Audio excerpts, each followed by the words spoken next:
Hello दोस्तों, कैसे हो आप सभी। आशा करती हूँ आप सभी स्वस्थ होंगे। मैं आप सभी का अपने चरण हिंदी क्लासेस में बहुत बहुत स्वागत करती हूँ। तो भाई आप सभी को पता है हम चैप्टर वाइज से युग की जो क्लासेस थी वो मैंने आपको कंप्लीट करवा दी है। आज से हम द्विवेदी युग करेंगे। ठीक है, क्या करेंगे? द्विवेदी युग करेंगे। आधुनिक काल से ही है। द्विवेदी युग के क्वेश्चन आंसर देखते हैं भाई। और भाई ये जो क्लास है आपको सुबह 8 और 8:30 के बीच में मिल जाती है, तो प्लीज़ सभी बच्चे क्लास को जरूर से जरूर देखें भाई। तो पहला क्वेश्चन है 59वां, कौन सी रचना श्रीधर पाठक की नहीं है? भाई इनमें से कौन सी रचना श्रीधर पाठक की नहीं है, ये हमें बताना है। ठीक है, तो जगत सच्चाई सार, कश्मीर सुषमा, भारत गीत या गंगा अवतरण। तो देखो भाई, जगत सच्चाई सार ये भी श्रीधर पाठक की ही रचना, कश्मीर सुषमा ये भी श्रीधर पाठक की है, भारत गीत भी श्रीधर पाठक की है, लेकिन गंगा अवतरण ये श्रीधर पाठक की रचना नहीं है, जगन्नाथ दास रत्नाकर की रचना रहेगी भी। तो डी आंसर अपना सही रहेगा, क्योंकि ये श्रीधर पाठक की रचना नहीं है। डी ऑप्शन बिल्कुल ठीक है। गंगा अवतरण श्रीधर पाठक की रचना नहीं है। गंगा अवतरण 1927 ईस्वी जगन्नाथ दास रत्नाकर की रचना है। रत्नाकर आधुनिक युग के श्रेष्ठ ब्रज भाषा कवि थे। ठीक है, ब्रज भाषा के कवि थे भैया जगन्नाथ दास रत्नाकर। जबकि जगत सच्चाई सार, कश्मीर सुषमा तथा भारत गीत श्रीधर पाठक की रचना रहेगी। अगला क्वेश्चन है, निम्नलिखित में से कौन सा कथन सही है? जो सही है हमें वो बताना है। इतिवृत्तात्मकता द्विवेदी युगीन कविता की विशेषता, बिल्कुल ठीक है भैया। ठीक है, तो ए ऑप्शन तो अपना बिल्कुल ठीक है। ए ऑप्शन बिल्कुल ठीक है। राष्ट्रीय सांस्कृतिक चेतना इस युग की कविता का मुख्य स्वर रहा है, ये भी बिल्कुल ठीक है। तो अपने दोनों ही कथन बिल्कुल ठीक है। तो इसमें तो एक है इसलिए ये नहीं होगा, इसलिए ये नहीं होगा। क्रमांक एक और दो दोनों सही है, तो सी आंसर अपना ठीक रहेगा भाई। सी आंसर बिल्कुल ठीक है। व्याख्या में देख लेते हैं।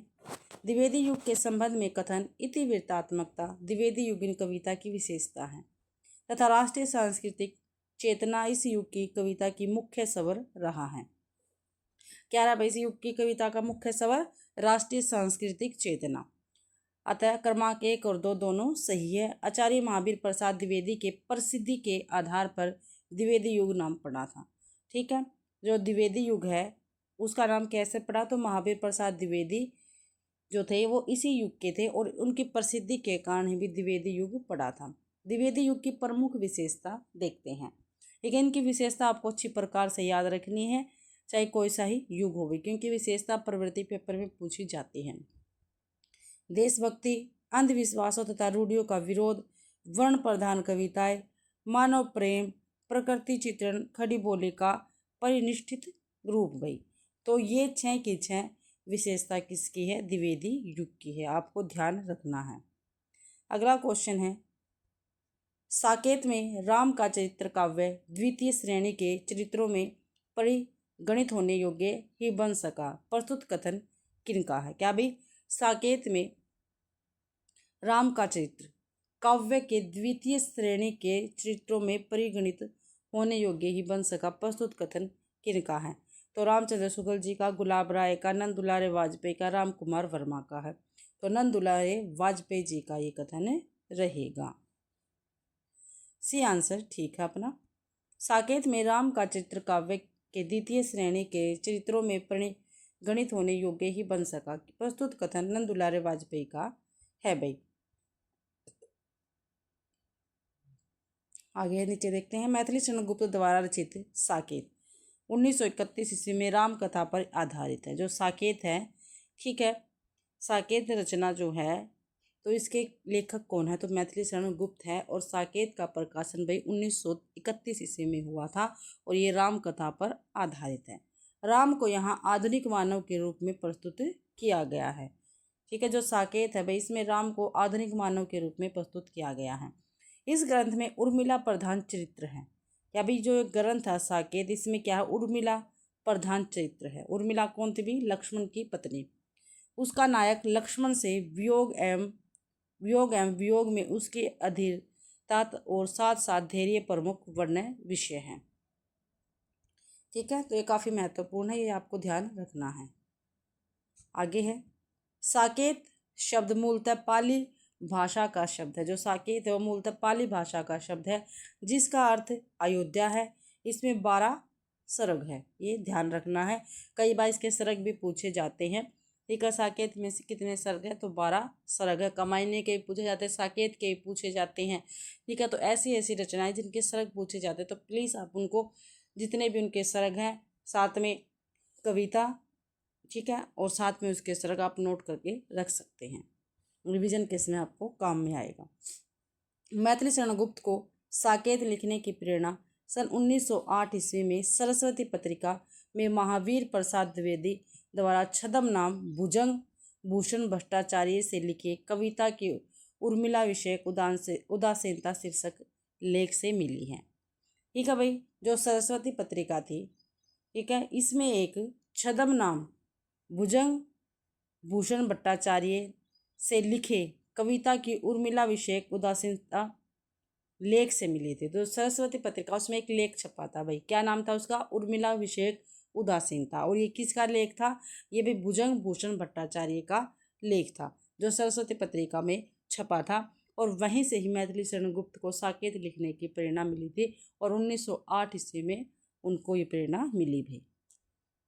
आगे है डॉक्टर नगेंद्र ने साकेत को जनवादी काव्य कहा है। ये छोटे छोटे फैक्ट है लेकिन पेपर में पूछे जाते हैं। ठीक है, जो डॉक्टर नगेंद्र है, ठीक है, उन्होंने जनवादी काव्य किसको कहा, तो साकेत को कहा। ये भी ऐसे ही पूछ सकते हैं, साकेत को जनवादी काव्य किसने कहा, तो डॉक्टर नगेंद्र ने कहा है। घुमा फिरा के भाई कैसे भी क्वेश्चन पूछा जा सकता है। अगला क्वेश्चन आगे है आचार्य रामचंद्र शुक्ल ने मैथिली शरण गुप्त को सामंजस्यवादी कवि कहा है। ठीक है, जो आचार्य रामचंद्र शुक्ल जी हैं इन्होंने मैथिली शरण गुप्त को सामंजस्यवादी कवि कहा है। क्या कहा है, सामंजस्यवादी कवि कहा है रामचंद्र शुक्ल जी ने भी मैथिली शरण को। तो छोटे छोटे की पॉइंट है, इनको आप कहीं पे नोट करते चलना भाई, क्योंकि इन्हीं में से जो व्याख्या है मैं आपको करवाती इनमें से काफ़ी क्वेश्चन पूछे जाते हैं। अगला क्वेश्चन है अयोध्या सिंह उपाध्याय हरिओद की कृति प्रिय प्रवास में राधा का परंपरा से एक भिन्न रूप भी है, वह है। ठीक है, वह क्या है भाई, देखते हैं क्या है वो। तो वो क्या है देखेंगे। तो विरहनी नायिका का, प्रेषिका, समाज सेविका का या ग्रामीण बाला का, तो समाज सेविका का रूप है भाई राधा का। सी आंसर बिल्कुल ठीक है। प्रिय प्रवास में राधा का परंपरा से एक भिन्न रूप भी है, वह है समाज सेविका का। क्या है भाई, समाज सेविका का है। हरिओद ने 3 प्रबंध काव्य लिखे जो निम्न हैं। ठीक है, जो हरिओद जी इन्होंने 3 प्रबंध काव्य लिखे थे। कौन कौन से 3 प्रबंध काव्य थे, प्रिय प्रवास, पारिजात, वैदेही वनवास। और तीनों के तीनों पेपर में अक्सर पूछे गए हैं भाई। प्रिय प्रवास का प्रकाशन 1914 ईस्वी में होता है, इनका प्रकाशन भी पूछा जाता है। पारिजात का 1937 में हुआ था और जो वैदेही वनवास है इसका 1940 में हुआ था। और ये क्रम से भी लगाने आ जाते हैं, तो पहले प्रिय प्रवास, फिर पारिजात, फिर वैदेही वनवास। आगे प्रिय प्रवास को खड़ी बोली हिंदी का प्रथम महाकाव्य माना जाता है। ठीक है, जो प्रिय प्रवास है अयोध्या सिंह उपाध्याय हरिओद जी का, ठीक है, तो इस महाकाव्य को खड़ी बोली हिंदी का प्रथम महाकाव्य माना जाता है। प्रिय प्रवास का सर्वप्रथम नाम ब्रजांगना विलाप था। ठीक है, तो ये क्वेश्चन भी ऐसे ही बनता है, जो प्रिय प्रवास है उसका पहले नाम क्या था, तो ब्रजांगना विलाप था भी। ये आपको ध्यान रखना है। यह संपूर्ण काव्य संस्कृत के वर्ण वृत्तों पर आधारित है। जो ये संपूर्ण काव्य भाई संस्कृत के जो वर्ण वृत्त है उन पर ये आधारित है, तो प्लीज़ आपको ये ध्यान रखना है। हरिओद द्वारा ब्रज भाषा में रचित रस कलश, ठीक है, जो रस कलश है भाई वो उसकी भाषा क्या है, ब्रज भाषा है। ठीक है, ये ध्यान रखना है।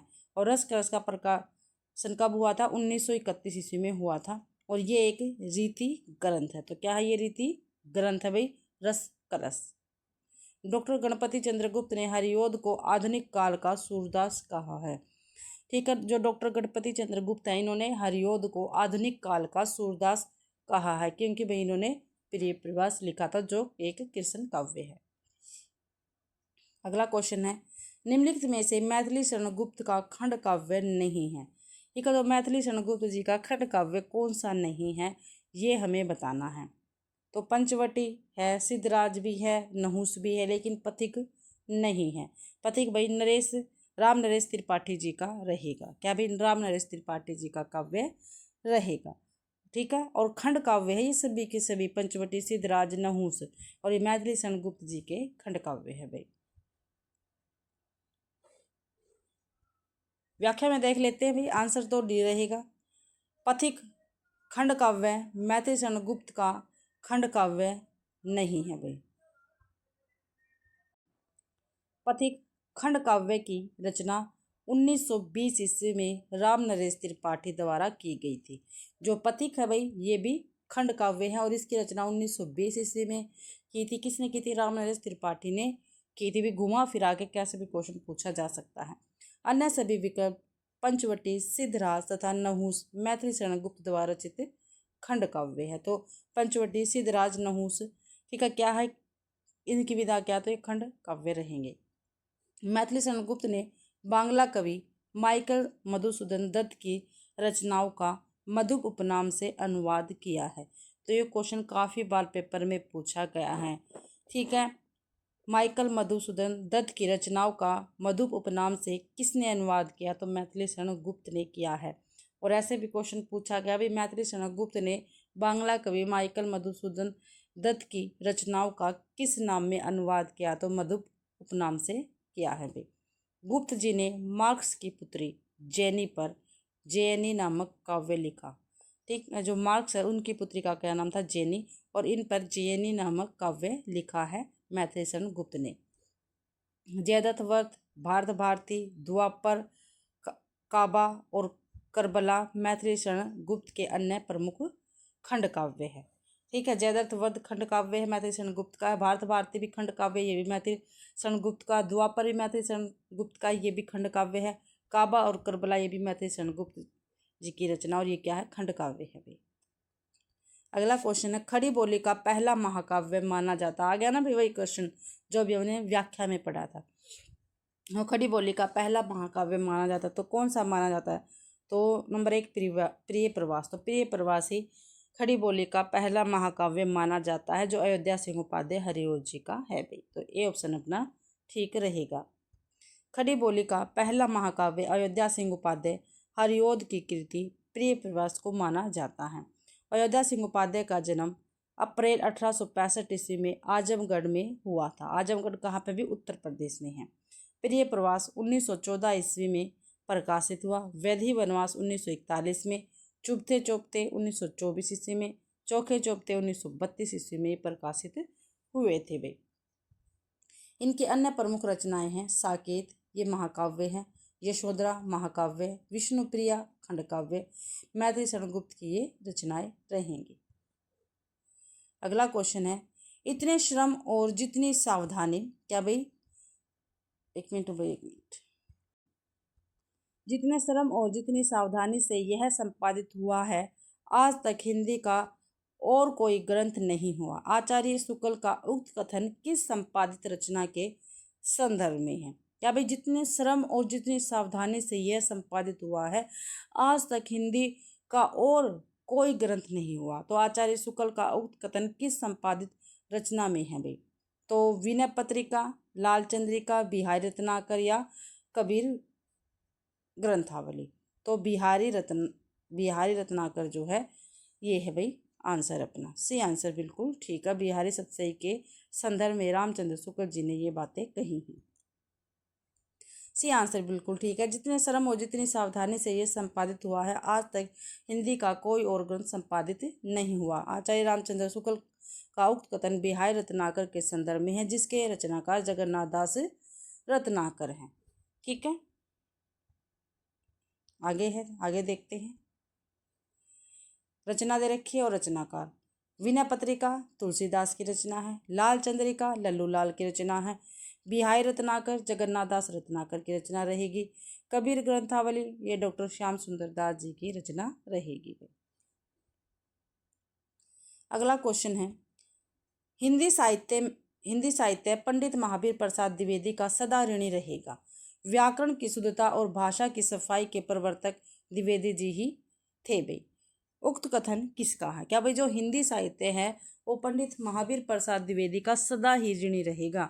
व्याकरण की शुद्धता और भाषा की सफाई के प्रवर्तक द्विवेदी जी ही थे। तो देखते हैं किसका कथन रहेगा भैया। तो ये डॉक्टर नगेंद्र का, आचार्य रामचंद्र शुक्ल जी का, आचार्य हजारी प्रसाद द्विवेदी का, पंडित नंद दुलारे वाजपेयी का। तो ये आचार्य रामचंद्र शुक्ल जी का कथन रहेगा भाई। बी आंसर बिल्कुल ठीक है।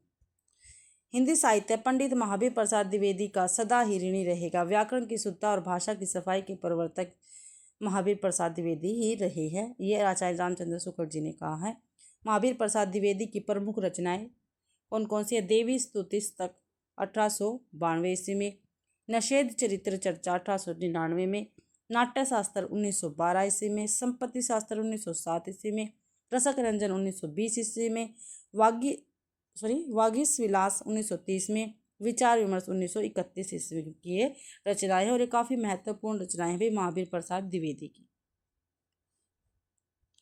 अगला क्वेश्चन है, श्याम नारायण पांडे के व्यक्तित्व और कृतित्व से संबंधित कौन सा कथन असंगत है? ठीक है, जो असंगत है वो हमें बताना है। श्याम नारायण पांडे के व्यक्तित्व और कृतित्व से संबंधित। तो भाई पहले देखते हैं, महाराणा प्रताप और अकबर के मध्य हुए ऐतिहासिक युद्ध पर आधारित हल्दी घाटी एक खंड काव्य है। ठीक है, क्या है? हल्दी घाटी एक खंड काव्य है भाई। और हल्दी घाटी किस पर आधारित है? महाराणा प्रताप और अकबर के मध्य ऐतिहासिक युद्ध पर आधारित है हल्दी घाटी, और ये खंड काव्य है और ये श्याम नारायण पांडे ने ही लिखा था। जौहर राजस्थान के इतिहास के लोमहर्षक आत्म बलिदान पर आधारित महाकाव्य है। बिल्कुल ठीक है, दोनों ही ठीक है। ये उन्होंने आधुनिक युग में वीर काव्य की परंपरा को खड़ी बोली में प्रतिष्ठित किया है। बिल्कुल ठीक है भाई, तीनों के तीनों ठीक है। श्याम नारायण पांडे जो है उनके विषय में तीनों ही ठीक है। अब भी देख रहे थे, उनके संस्कार द्विवेदी युगीन, दृष्टिकोण उपयोगितावादी और भाव विस्तार मर्यादावादी है। ये तो ये गलत है, डी आंसर गलत रहेगा भाई। श्याम नारायण पांडे के व्यक्तित्व और कृतित्व से संबंधित कथन, उनके संस्कार द्विवेदी युगीन, दृष्टिकोण उपयोगितावादी और भाव विस्तार मर्यादा है, ये असंगत कथन है। महाराणा प्रताप और अकबर के मध्य हुए ऐतिहासिक युद्ध पर आधारित हल्दी घाटी एक खंड काव्य है। हल्दी घाटी जौहर भाई, जौहर के बारे में देख लेते हैं। क्या? चित्तौड़ की रानी पद्मनी के आख्यान। ठीक है, ये कहा जाता है ना भाई, जो जब अलाउद्दीन खिलजी रतन सेन राजा को मार के आ रहा था तो रानी पद्मावती के साथ जितनी भी रानियां थी उन्होंने भी अपने आग में कूदकर अपनी जान दे दी थी, और उसको ही जौहर कहा जाता है। एम शिवाजी श्याम नारायण पांडे कृत महाकाव्य श्रेणी की रचनाएं हैं भी, महाकाव्य श्रेणी में आती है ये रचनाएं। उन्होंने आधुनिक युग में वीर काव्य की परंपरा को खड़ी बोली में प्रतिष्ठित किया। इनके काव्यों में वीर रस के साथ करुण रस का भी गंभीर स्थान है भी। किसके में? श्याम नारायण पांडे भी, और ये द्विवेदी युग के कवि हैं भी। प्रमुख रचनाएं, हल्दी घाटी 1937 में 1937 और 1939 ईस्वी के बीच प्रकाशित हुई थी। जौहर 1945 ईस्वी में, तुमुल 1948 में, रूपांतरण 1948 में भी, आरती 1946 में, जय हनुमान 1956 ईस्वी में भी।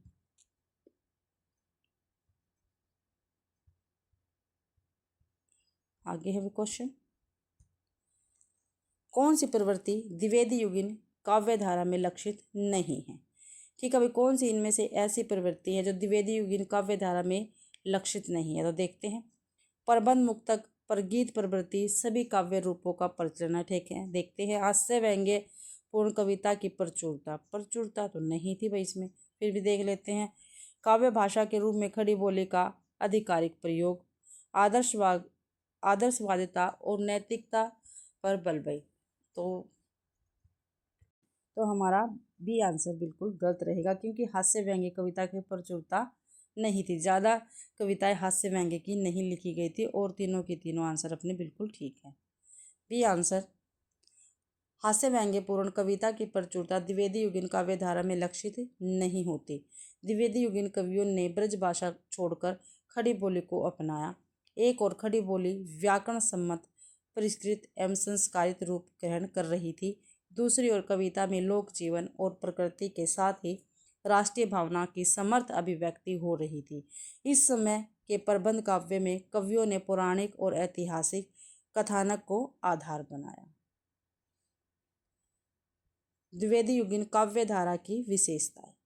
ठीक है, फिर इसकी विशेषता आ गई। फिर हमें विशेषता देखना, क्योंकि विशेषता में से क्वेश्चन पूछा जाता है, ऊपर भी पूछा गया है। तो द्विवेदी युगीन काव्य धारा की विशेषता, प्रबंध, मुक्तक, प्रगीत सभी काव्य रूपों का प्रचलन था। भाई प्रबंध भी लिखे गए, मुक्तक भी लिखे गए, ठीक है, और प्रगीत भी लिखे गए, सभी प्रकार के काव्य रूपों का प्रचलन था। काव्य भाषा के रूप में खड़ी बोली का परिनिष्ठित रूप था। नंबर 3, अंधविश्वासों तथा रूढ़ियों का विरोध हुआ, आदर्शवादिता और नैतिकता पर बल हुआ, मानव प्रेम व प्रकृति चित्रण हुआ है भाई द्विवेदी युग में। अगला क्वेश्चन है, मैत्री चंद्रगुप्त के कर्तव्य के विषय में कौन सा कथन सही नहीं है? भाई जो सही नहीं है वो हमें बताना है। तो देखते हैं भाई, करते हैं। उर्मिला उत्पात रचना ही राम कथा के रूप में परिवर्तित होकर साकेत के नाम से प्रकाशित की गई। बिल्कुल ठीक है। उर्मिला, यशोधरा, विष्णुप्रिया आदि इनकी अपूर्व चरित्र सृष्टियां हैं। ये भी बिल्कुल ठीक है भाई। आगे, भारत भारती में आधांत भारत का गौरवगान वर्णित है। भाई भारत भारती में है ये क्या है आगे देखते हैं। पहले, पंचवटी का कथानक शूर्पणखा प्रसंग पर आधारित है। तो ये भी बिल्कुल ठीक है। तो गलत पूछ रखा था और सी अपना गलत है। ठीक है, भारत भारती में आघांत भारत का गौरवगान वर्णित है, ये क्या है? गलत है भाई। तो सी आंसर अपना गलत रहेगा। व्याख्या में देख लेते हैं, सी आंसर गलत है। भारत भारती में आधांत भारत का गौरवगान वर्णित है। मैत्री चंद्रगुप्त के कर्तव्य के विषय में यह कथन बिल्कुल गलत है भाई। 1912 ईस्वी में प्रकाशित मैत्री चरण जी की काव्य कीर्ति भारत भारती कई सामाजिक आयामों पर विचार करने को विवश करती है। यह ग्रंथ 3 भागों में बांटा गया है, अतीत खंड, वर्तमान खंड तथा भविष्य खंड। ये याद रखने आपको, ठीक है, जो व्याख्या में ये आपको याद रखना। और ये भारत भारती जो मैत्री चंद्रगुप्त जी की रचना उनके विषय में है। ठीक है, जो भारत भारती में ये 3 भागों में बांटा गया। पहले भाग का नाम है अतीत खंड, दूसरे का है वर्तमान खंड और तीसरे का भविष्य खंड। अतीत खंड है वो भारतवर्ष के इतिहास पर गर्व करने को पूर्णतः विवश करता है। तो दूसरी ओर वर्तमान खंड में दारिद्र्य, नैतिक पतन, अव्यवस्था और आपसी भेदभाव से जूझते उस समय के देश की दुर्दशा को दर्शाते हुए सामाजिक न्यूनतमता का मारक रखी गई है। भविष्य खंड समस्या पर समाधान के निराकरण और लोगों से उसके लिए आह्वान करने के प्रयास से संबंधित है। तो तीन खंड है। एक अतीत खंड है भाई, क्या भविष्य है, नहीं सॉरी, अतीत खंड है, वर्तमान खंड है और भविष्य खंड है। तीनों की तीनों मैंने आपको बता दी है। आगे देखते हैं, मैत्री चंद्रगुप्त ने द्विवेदी जी के लेख से प्रेरणा लेकर उर्मिला उत्ताप रचना प्रारंभ की, जिसके 4 संग्रह सन 1920 के पहले ही रचे जा चुके थे। जो भाई ठीक है साकेत थे, यानी उर्मिला उत्ताप रचना प्रारंभ की थी, इसके 4 सर्ग तो पहले लिखे जा सके थे 1920 ईस्वी में।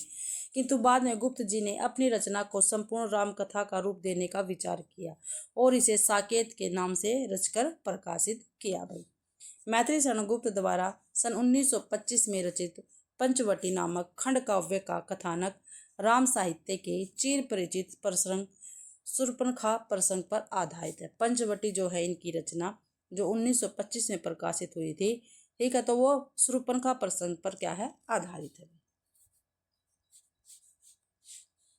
आगे देख लेते हैं क्वेश्चन 17वां है, पंचवटी खंड काव्य की रचना किस कवि द्वारा की गई थी? जो पंचवटी है वो क्या एक खंड काव्य है, तो इसकी रचना किस कवि के द्वारा की गई थी? तो मैथिली चंद्रगुप्त, भवानी प्रसाद मिश्र, नागार्जुन, जयशंकर प्रसाद। तो मैथिली चंद्रगुप्त द्वारा की गई थी पंचवटी खंड काव्य की रचना। ये ऑप्शन अपना बिल्कुल ठीक रहेगा। भाई आंसर है बिल्कुल ठीक है। पंचवटी 1925 ईस्वी का महाकाव्य खंड काव्य है और इस खंड काव्य की रचना भी मैथिली चंद्रगुप्त द्वारा की गई थी। गुप्त जी ने भारत भारती 1912 ईस्वी में लिखकर युवाओं को देश प्रेम से जोड़ा और राष्ट्र कवि का सम्मान प्राप्त किया। साकेत महाकाव्य 1931 ईस्वी में लिखा गया, जिस पर इन्हें मंगला प्रसाद पारितोषिक सम्मान मिला। किसको भी? मैथिली शरण गुप्त को। गुप्त जी ने आचार्य महावीर प्रसाद द्विवेदी को अपना साहित्यिक गुरु माना है। ये क्वेश्चन भी आता है, जो भाई मैथिली शरण गुप्त है, इन्होंने अपना गुरु किसको माना है? तो भाई साहित्यिक गुरु महावीर प्रसाद द्विवेदी को माना है।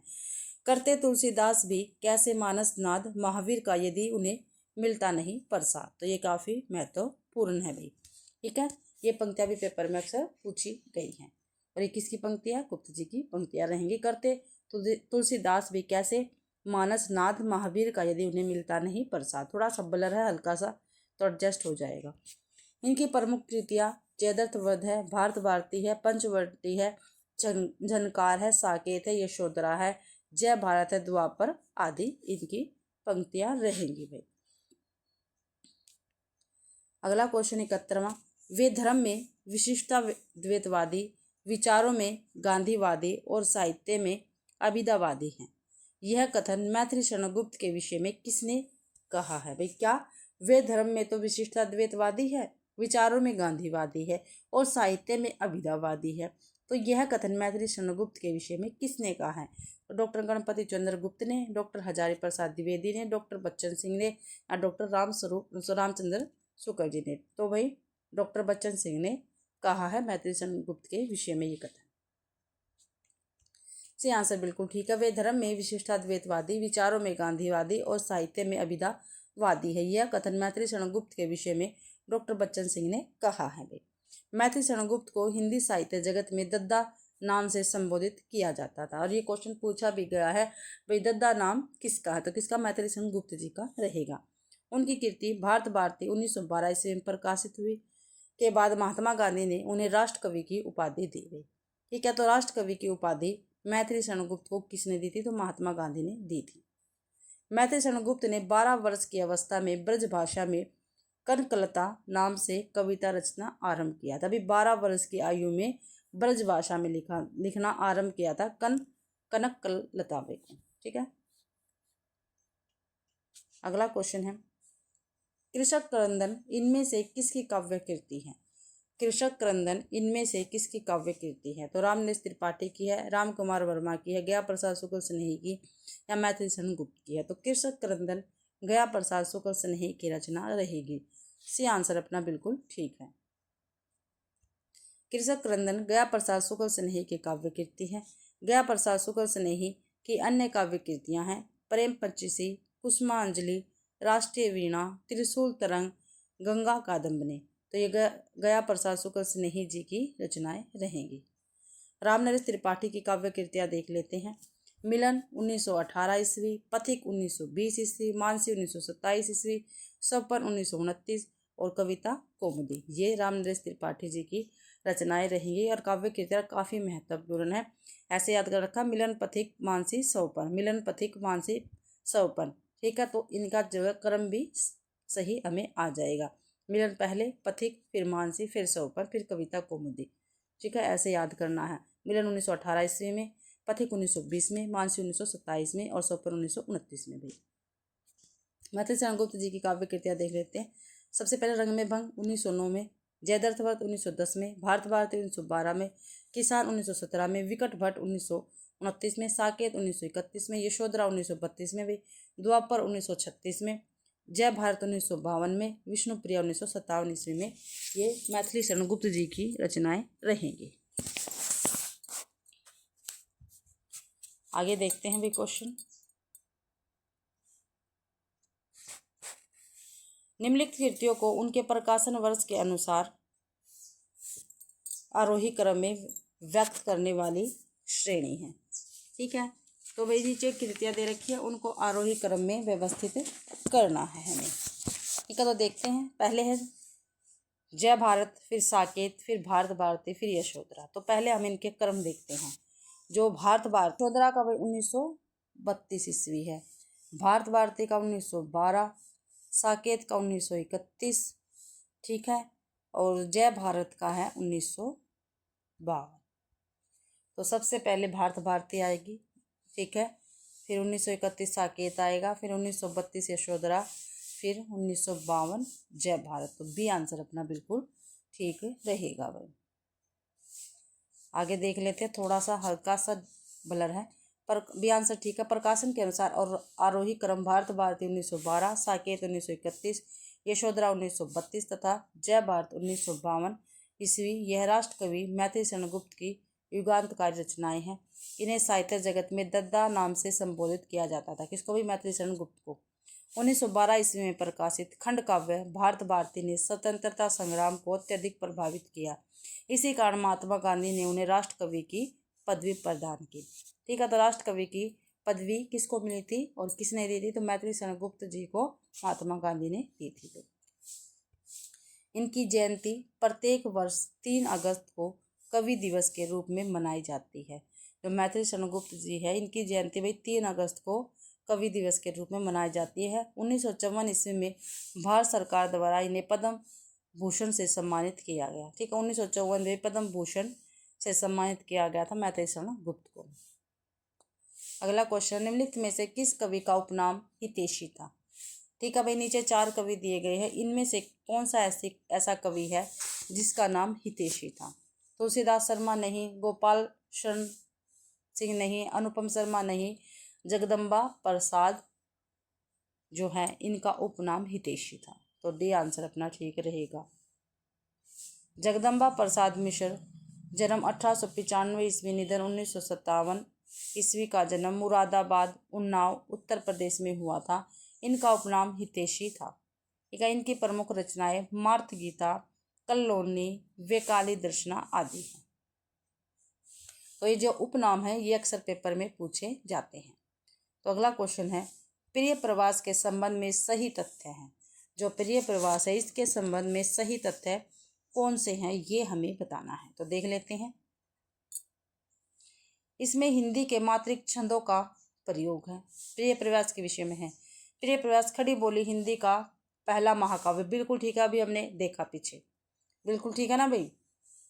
आगे देखते हैं, इसके छंदों में तुकांता नहीं है। इसमें 12 सर्ग है।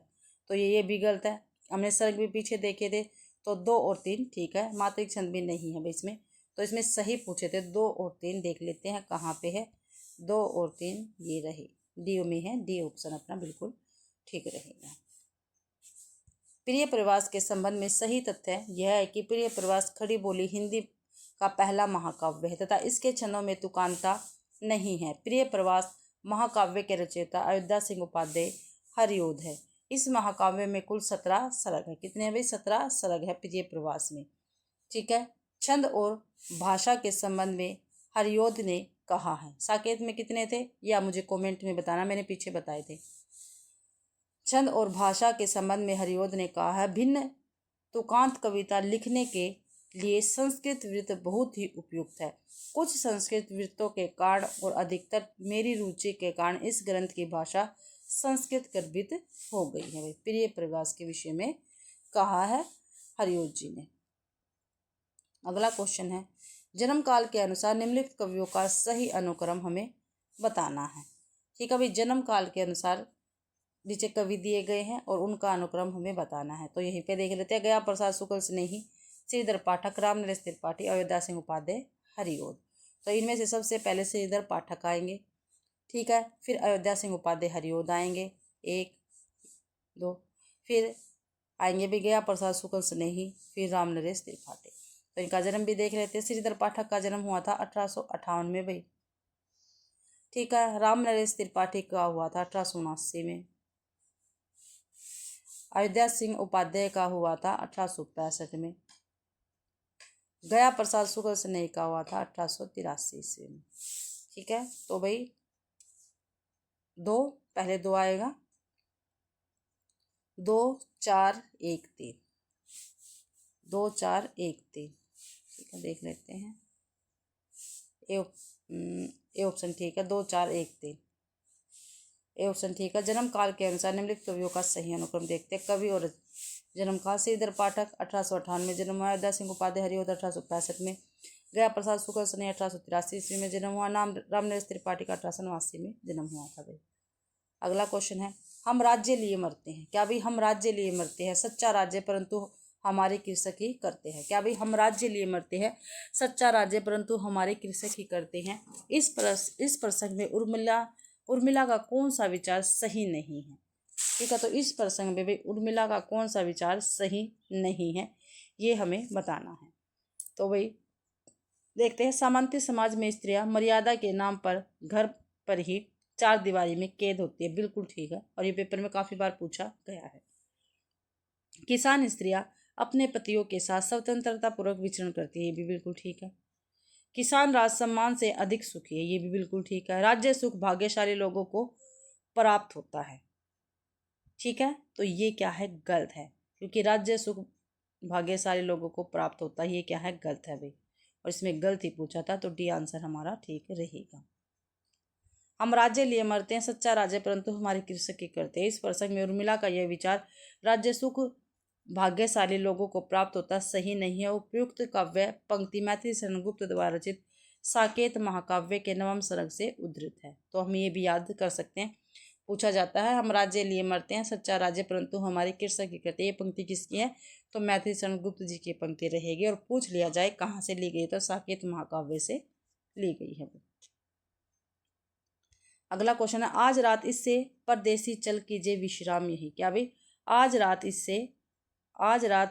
इससे परदेसी चल कीजिए विश्राम यही, जो कुछ वस्तु कुटी में मेरे ग्रहण संकोच नहीं।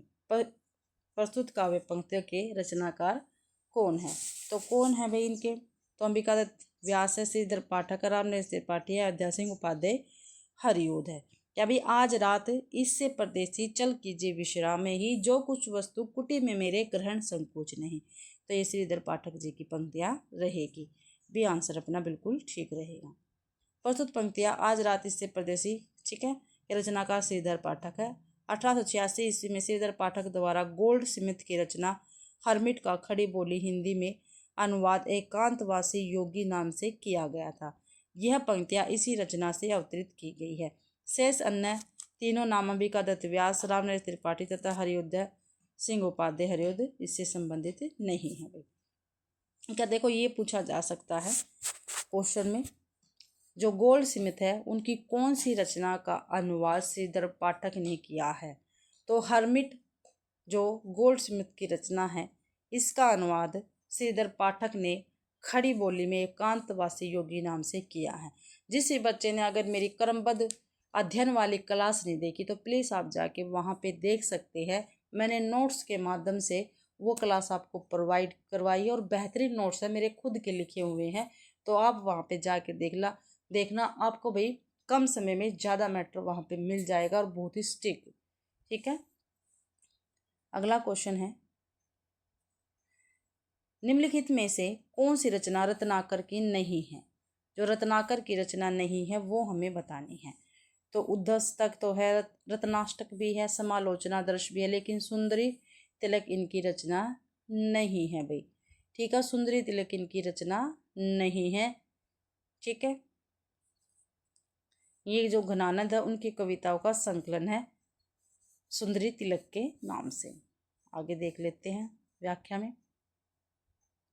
सुंदरी तिलक रत्नाकर जी की रचना नहीं है, यह घनानंद की कविताओं का संकलन है, जिसे भारतेंदु हरिश्चंद्र ने संकलित किया था। जगन्नाथ दास रत्नाकर द्विवेदी काल के रचनाकार हैं। इनका जन्म 1866 ईस्वी में हुआ था। गंगा अवतरण 1927 ईस्वी में प्रकाशित हुई। उद्धव शतक 1929 में हुई। हिंडोला 1984 में हुई। ठीक है, आदि रत्नाकर जी की ही रचनाएं रहेगी। पथिक किसका काव्य संग्रह है? जो पथिक है वो किसका काव्य संग्रह है भाई, ये हमें बताना है। तो रामनरेश त्रिपाठी, जगदीश चतुर्वेदी, विद्यानिवास मिश्र या मैथिली शरण गुप्त। तो रामनरेश त्रिपाठी जी का काव्य संग्रह है पथिक। पथिक 1920 ईस्वी में काव्य संग्रह रामनरेश त्रिपाठी जी का है। एक इनकी अन्य कविता देख लेते हैं। मिलन 1918, पथिक 1920, मानसी 1927, स्वपन 1929। स्वपन हेतु इन्होंने हिंदुस्तान अकादमी पुरस्कार मिला था। ठीक है, स्वपन के लिए भी इनको हिंदुस्तानी अकादमी पुरस्कार भी मिला है रामनरेश त्रिपाठी जी को। अगला क्वेश्चन है, अयोध्या सिंह उपाध्याय का ग्रंथ प्रिय प्रवास किस भाषा में लिखा गया है? आते हैं ना घूम फिर के क्वेश्चन, खड़ी बोली में, मगधी में, अवधी में या संस्कृत में? तो खड़ी बोली में लिखा गया है भाई, तो ये ऑप्शन ठीक रहेगा। अयोध्या सिंह उपाध्याय हरिओदकृत प्रिय प्रवास खड़ी बोली में लिखा गया है। हरिओदकृत प्रबंध काव्य है।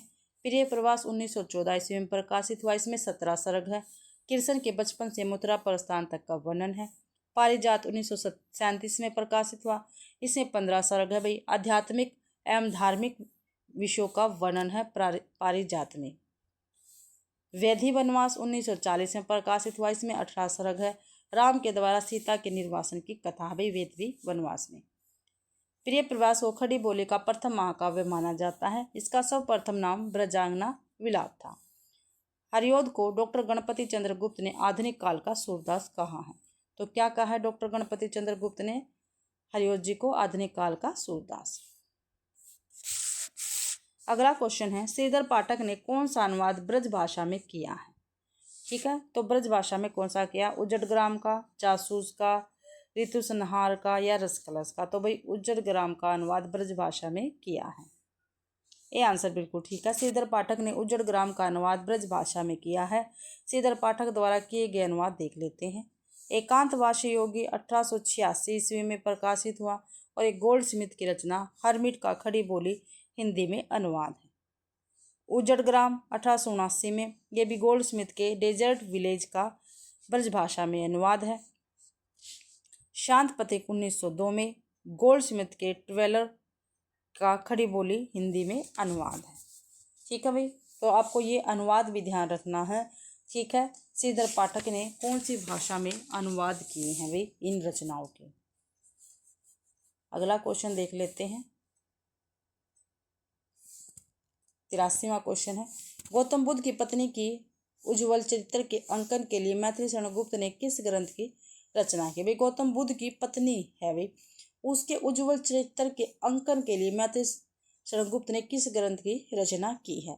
तो गौतम बुद्ध की पत्नी का क्या नाम है? आप सभी को पता होना चाहिए, यशोधरा। सी आंसर ठीक रहेगा। यशोधरा 1932 ईस्वी की रचना है। मैथिली शरण गुप्त ने गीति नाट्य शैली पर की है। एक जो यशोधरा पूछ ली जाती है तो गीति नाट्य शैली पर लिखी है। इसमें महात्मा बुद्ध के संन्यास के उपरांत यशोधरा की उदात्त स्थिति का चित्रण है। इसकी एक पंक्ति दृष्टव्य है, सिद्ध हेतु स्वामी गए यह गौरव की बात, पर चोरी चोरी गई यही बड़ा व्याघात। तो पेपर में क्वेश्चन ये पूछी जाती है। और ये भी पूछी जाती है, सखी वह मुझसे कह कर जाती। ठीक है, ये भी पूछी जाती है। तो गुप्त जी ने साकेत 1931 महाकाव्य लिखा। इस पर इन्हें मंगला प्रसाद पारितोषिक सम्मान मिला। गुप्त जी ने आचार्य महावीर प्रसाद द्विवेदी को अपना साहित्यिक गुरु माना है। इनकी अन्य रचनाएं देख लेते हैं। भारत भारतीय, झंकार है, द्वापर है, जयद्रथ व्रत है और रंग में भंग आदि इनकी रचनाएं रहेंगी भाई। तो इसी क्वेश्चन के साथ भाई आज के अपने 35 क्वेश्चन कंप्लीट होते हैं। आशा करती हूँ भाई आप सभी को क्लास पसंद आई होगी। अगर आप सभी को क्लास पसंद आती है तो प्लीज़ वीडियो को ज़्यादा से ज़्यादा शेयर करें, लाइक करें और कमेंट करना बिल्कुल भी ना भूलें भाई। और चैनल को भी सब्सक्राइब ज़रूर से ज़रूर करें। और टेलीग्राम चैनल को भी ज्वाइन कर सकते हो, वहाँ पर मैं PDF डालती हूँ। ये क्लास वाले PDF होती है, वहीं पर मैं डाल देती हूँ। ठीक है, आप सभी का मेरी क्लास देखने के लिए बहुत बहुत धन्यवाद।